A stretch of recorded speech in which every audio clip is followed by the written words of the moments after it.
So ఎప్పట్లాగే మన కలియుగ దైవం వెంకటేశ్వర స్వామి దర్శనం చేసుకొని ఆశీస్సులు తీసుకొని వెళ్తున్నాను. అండ్ ఈరోజు అందరూ కూడా రావటం మీరు అందరూ గమనిస్తున్నారు. అండ్ June 4th రిజల్ట్స్ వస్తున్నాయి కాబట్టి ప్రజలు మీడియా అంతా కూడా చాలా ఆతృతగా ఎదురు చూస్తుంది. ఎవరికి కావాల్సిన స్టోరీలు వాళ్ళు వండుతున్నారు అనేది మనం గమనిస్తూనే ఉన్నాం. నిన్ననే ఎగ్జిట్ పోల్స్ కూడా రావటం జరిగింది. ఎవరు ఏం ఎగ్జిట్ పోల్స్ ఇచ్చినా ఎక్కడ ఏం డిస్కస్ చేసినా ఫైనల్గా జరిగేది సెకండ్ టైం జగనన్న సీఎం. ఎందుకంటే ఈ రాష్ట్ర ప్రజలు సంక్షేమానికి అభివృద్ధికి పట్టం కట్టడానికి రెడీగా ఉన్నారు కాబట్టి మహిళలు ముసలి వాళ్ళు పెద్ద ఎత్తున రాత్రి 9 అయినా కూడా ఎదురు చూసి ఓటింగ్ వేసి వెళ్ళటం మనం అందరం కూడా గమనించాం.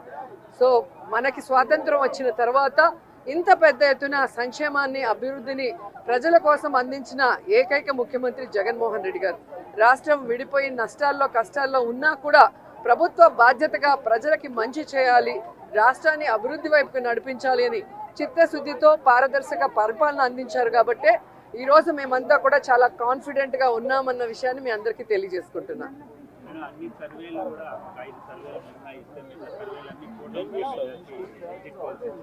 ఈరోజు కూటమి కొత్తగా పెట్టుకున్న కూటమి కాదు, ఆల్రెడీ 2014లో పెట్టుకుంది. అప్పుడైతే కొత్త కాంబినేషన్ కాబట్టి ప్రజలు ఎక్స్పెక్ట్ చేసి ఓట్లు వేశారు. కానీ 2014లో అక్కడ ఇక్కడ 2 చోట్ల కూడా కూటమి అధికారంలోకి వచ్చినా కూడా ఈ రాష్ట్రాన్ని సర్వనాశనం చేసింది. కానీ ఈ రాష్ట్రానికి ఇవ్వాల్సినది ఏమీ ఇవ్వలేదు, ఏమీ అభివృద్ధి చేయలేదు అన్నది ఈ రాష్ట్ర ప్రజలు గమనించారు. కాబట్టే ఈరోజు ఆ కూటమికి క్రేజ్ లేదు అనేది మీకు తెలుసు, మాకు తెలుసు.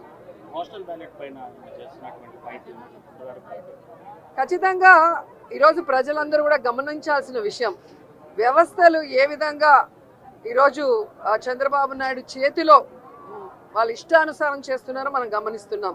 ఆ విషయాల్ని ఇష్టానుసారం ఎలక్షన్స్ అప్పుడు మార్చేయటం, అలాగే కేసులు పెట్టించడం వైఎస్ఆర్సీపీ నాయకుల మీద. ఇప్పుడు దేశంలో ఎక్కడా లేనటువంటి విధంగా కొత్త కొత్త రూల్స్తో పోస్టల్ బ్యాలెట్ని ఏ విధంగా వాళ్ళకి అనుకూలంగా మార్చుకోవాలన్న ప్రయత్నం చేస్తున్నారో మనం గమనిస్తున్నాం.